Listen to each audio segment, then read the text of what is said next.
All right, guys, so this month we're going to talk about transport medications. If you remember, or hopefully you remember, that last month we talked about tubes and IVs. Well, at that time I mentioned we're going to talk about transport medications, those medications that you might experience that are not currently part of our practice, but you might experience because we're doing an interfacility transfer or because you're in a patient's home and you come across the medications. So today we're going to talk about transport medications.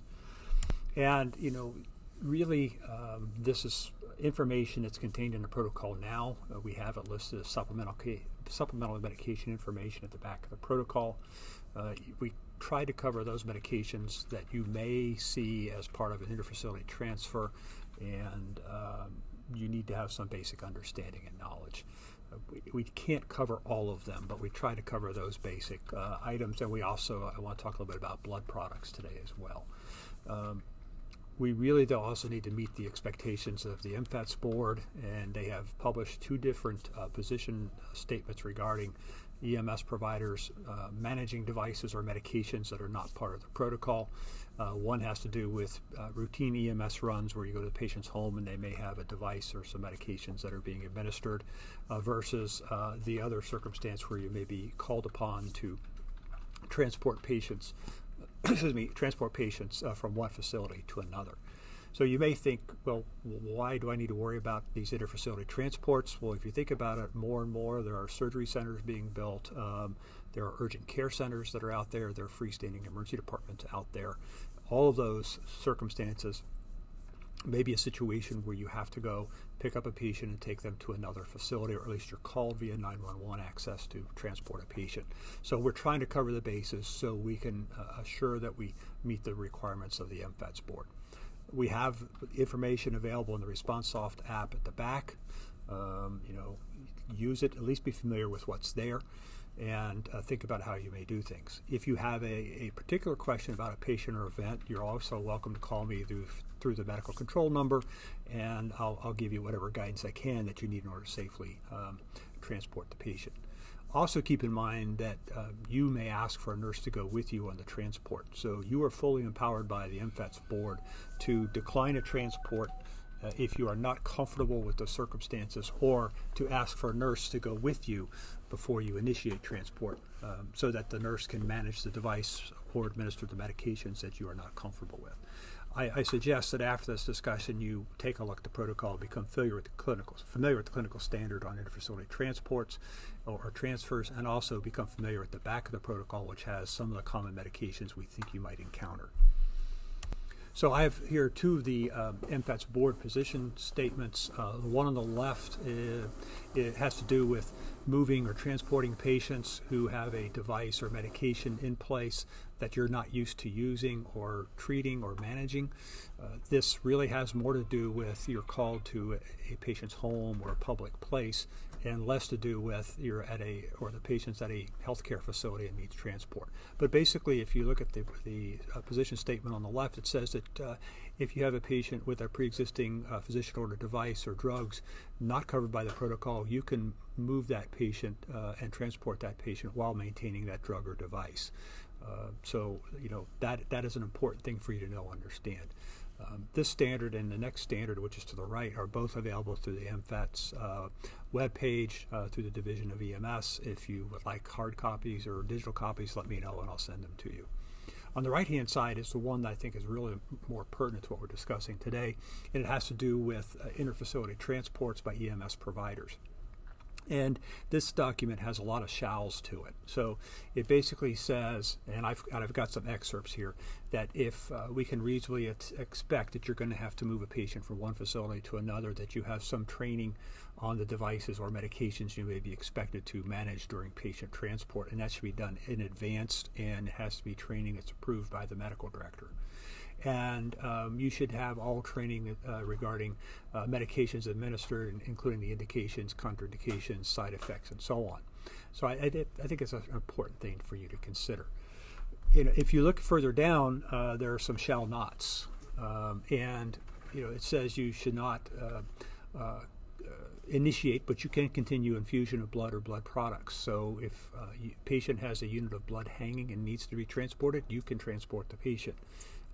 You cannot, however, you can continue that infusion, but you cannot initiate any additional infusion. So if the patient's got a unit of blood hanging and the physician or the nurse says, here's another unit you can give it to the patient while you're en route, you're not able to take that unit and start it. That is a circumstance where the nurse would have to be on the truck, who can then start the second unit of blood once the first unit is done. You cannot initiate, but you can continue any administration of parenteral nutrition. I think for us, this is very unlikely. Parenteral nutrition is hyperalimentation, where we're giving artificial nutrition through IVs. Usually it's through a central line, and usually has to do with proteins and fatty substances and vitamins. I think for our patient population, we're not going to have to worry about continuing parenteral nutrition from one healthcare facility to another. You may, though, as a sidebar, be a circumstance where a patient is at home receiving parenteral nutrition. In that circumstance, you can continue it because, according to the previous physician's statement, you are allowed to continue other medications and devices that are not part of the protocol if it's a routine 911 call. If, again, we're getting back to the interfacility transports, the medical or the MFATS board has said that you cannot start or continue any chemotherapy. So if the patient is receiving a chemotherapy infusion at a oncology center, they have an adverse effect of the infusion has not yet been completed, and you are called for transport, that infusion has to be terminated or discontinued before you can move the patient. So you cannot move a patient with chemotherapy hanging. If the chemotherapy has been completed, it's a routine transport. This is not an issue. And then the last thing is that you should refuse to initiate transport of an EMS or transport of a patient if you are not adequately trained on the medication, intervention, or device, or if you simply feel that what's expected of you is out of what you are comfortable doing. So you do have the opt-out available. So I think the bottom line for this is know your community and train up. If you have freestanding EDs, if you have surgery centers, if you have urgent care centers, and you anticipate you're going to be called to facilitate patient transport, identify those facilities, talk with the facilities, and train up to what's expected. A good example of this occurring is Mount Carmel, New Albany is in New Albany. It's serviced by Plain Township. Periodically, Plain Township gets called for emergency transport of a patient. Plain Township has worked with Mount Carmel, New Albany so that its providers are trained on those devices and medications that may be in place during transport, so the providers know what to do when they're called.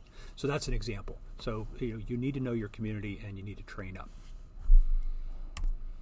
Just things you may encounter. This is just a quick list. It's not inclusive, but things that you may see or patients may receive prior to your arrival. Thrombolytics and anticoagulants. I'll talk a little bit more detail on them. Cardiac drugs like cartesian or diltiazem. Dobutamine and dopamine. Dobutamine and dopamine are drugs we used to carry, but we stopped, but they're out there. Metoprolol, which is a beta blocker, sometimes given intravenously, may be administered prior to arrival, but generally it's not being infused on a continuing basis. And then IV nitroglycerin, which we've given in the past, we took off protocol simply because it was too much of a hassle to work with. But IV nitroglycerin may be out there. That's something that you may have to administer. One drug that I talk about later, but it's not on this list, is Levophed or norepinephrine.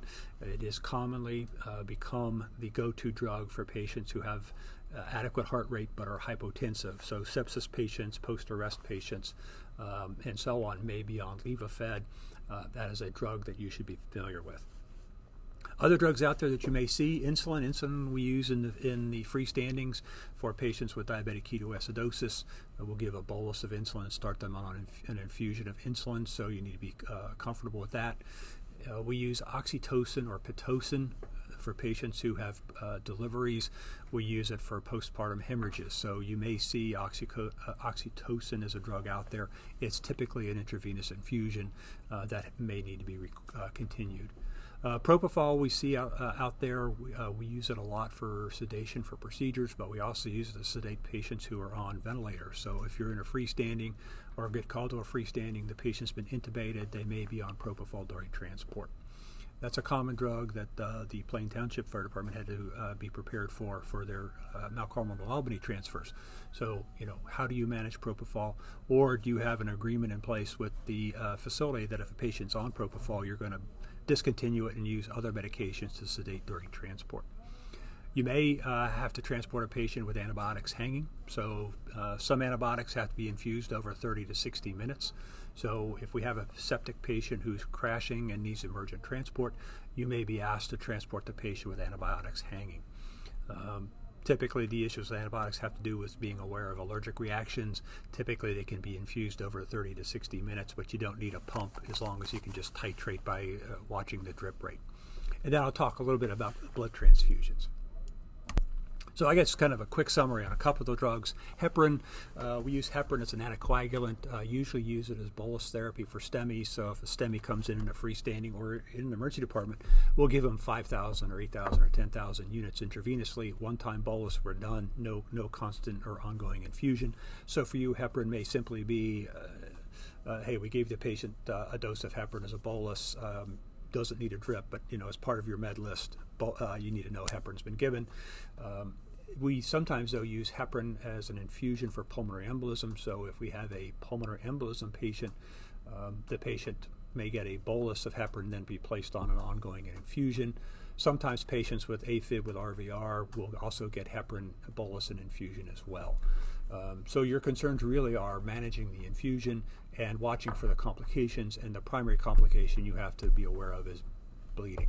So it's an anticoagulant, patients are more likely to bleed. What do? You manage the bleeding. If they're bleeding from a laceration, you put compression on it. I think otherwise, you should be fine. Dopamine we've used in the past. It's both alpha and beta in terms of its cardiac effect. If you look at patients now and who we use it on, we tend to use it for patients who are bradycardic or in heart block and need something to augment their heart rate, something to increase their heart rate so they can perfuse. So if you get a transfer patient who's in third-degree heart block, they may have a transcutaneous pacemaker on, but they may also be on dopamine. We don't use dopamine like we used to for managing shock. Typically, for patients who are hypotensive, we use Levophed or norepinephrine, and that I'll talk about later. IV nitroglycerin, many of you should be comfortable with this because it wasn't that many years ago we took it off protocol. Our concerns with IV nitro has mostly to do with hypotension. You treat the hypotension. If the patient's hypotensive while on IV nitroglycerin, you either cut back the infusion rate or you turn it off, or you consider giving the patient a fluid bolus. IV nitroglycerin needs to be on some type of a device that will manage the infusion rate. So keep that in mind, whether it's a dial-a-flow or a pump. The other medicine you may be asked to transport is a patient who's hyperglycemic or DKA, and they may be on insulin for their transport. Those patients need to be on some type of an infusion device, and the big concern is to make sure they don't become hypoglycemic. For a patient who's truly in DKA, I doubt they're going to become hypoglycemic during your 10 or 15 or 20-minute transport. Getting a little more specific, antibiotics are out there. You may be asked to transport a patient while an antibiotic is infusing. We commonly use Zosyn, which is an antibiotic for sepsis. We commonly use vancomycin, which has to be infused over at least an hour. Vanco is used for patients with MRSA infections.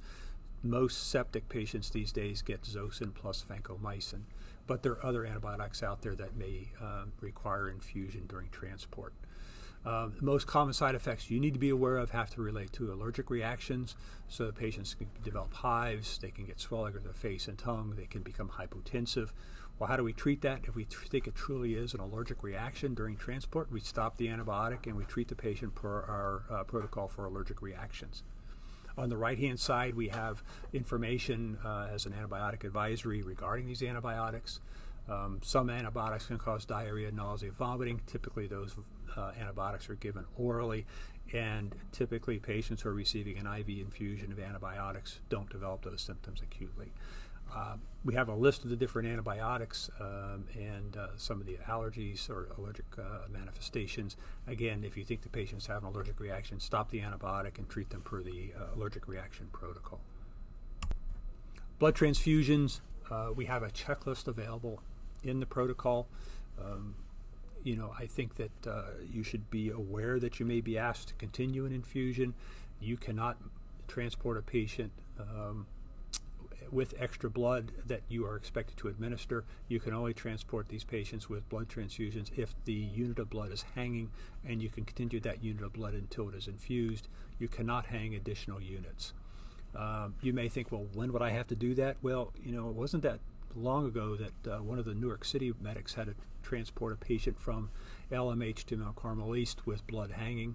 It was a victim of trauma. So, it can happen. You never know when you may be called to transport a patient, or there may be an unstable patient in the emergency department or freestanding, and you are there with another patient. They ask you to take the critically ill patient out of the department because you're available. So you never know when you may be asked to move a patient, and that may include continuing an infusion of blood. If you talk about side effects of blood transfusions, the most common effect is itching or fever. If you have any symptoms suggest an adverse effect of the infusion, you immediately stop the transfusion. You cap the line. You do not throw the blood away. You keep it with the patient so it can go to blood bank for testing.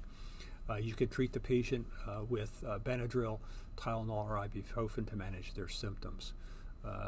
When you're using or administering blood, you should make sure to document in their medical record, in the run report, the ID number of the unit of blood, the time it was started before you transport it, when the infusion is completed, and if there are any side effects during the infusion.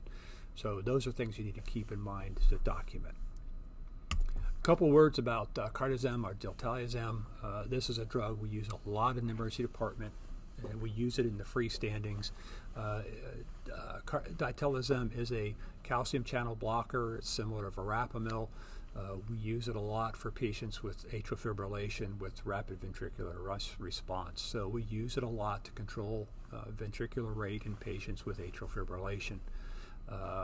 These patients generally, if they're on cartesian, are stable enough that they can wait for a private ambulance to transport, but we don't know if you might be asked to transport the patient.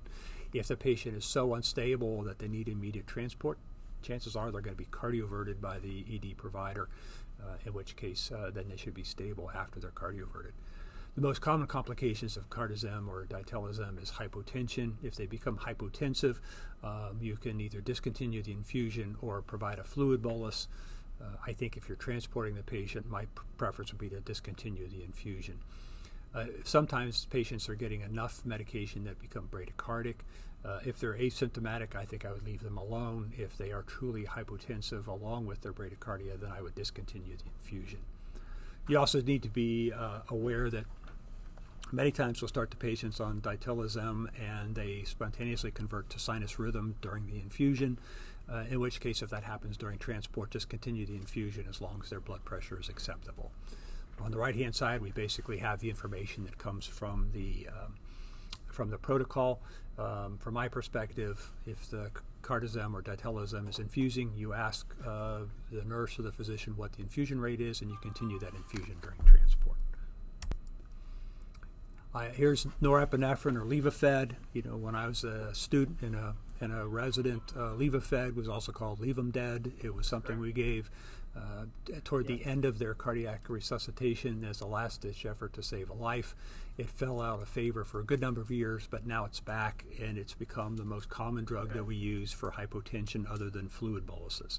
So the indication for norepinephrine is hypotension, whether it's due to sepsis, overdose, or somebody who's post-arrest.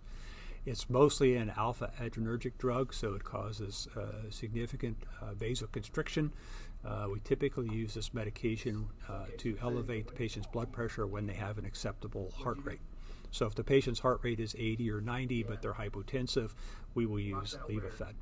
The dose range typically is from 2 to 20 micrograms per minute. You can also dose it based on the patient's weight. Most of us don't try to do that. We just start at 4 or 5 mics per minute and bump it up from there. For this medication, you need to have some type of rate controlling device, whether it's a dial-a-flow or an infusion pump, but you shouldn't just have this as an open IV. One caution with this, besides watching for hypertension, is watch for infiltration. Typically, these patients are receiving the drug through a large bore peripheral IV. such as an anticubital IV, or they have a central line in place. But if there's local infiltration, it can cause skin necrosis, which might ultimately require skin grafting for repair. So keep an eye on the skin. I would look at the IV site, make sure there's no blanching around the IV site, because if there's blanching, you're probably having some infiltration, and you should discontinue the medication or use a different IV line to infuse the medication. Want to talk a little about oxytocin or pitocin. It really is a medication we use only in women who are pregnant or shortly after delivery. We use it to induce labor, so if somebody is post-dates or has preeclampsia and they want to start labor, they can use pitocin. For us, that's really not an issue. We shouldn't have to worry about it. But it is also used to control bleeding after delivery. So what it does is it causes the uterine muscles to constrict and to clamp down. And if you're talking about a patient who delivers or has delivered a child, the way the bleeding stops is by causing the uterus to contract. When the uterus contracts, it pinches off all the bleeding blood vessels, and the bleeding is controlled.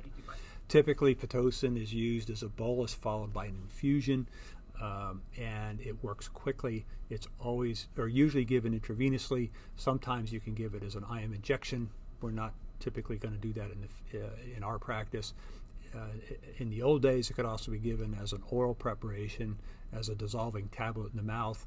That's kind of an uncontrolled way of giving the patient medication, and it's long fallen out of favor. It can cause tachycardia, and it causes hypotension.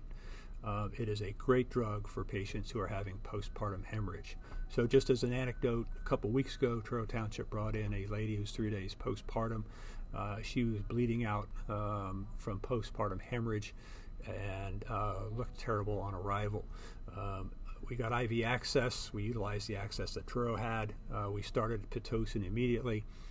Put 20, actually I put 30 units in a liter and gave her a bolus and then a maintenance infusion.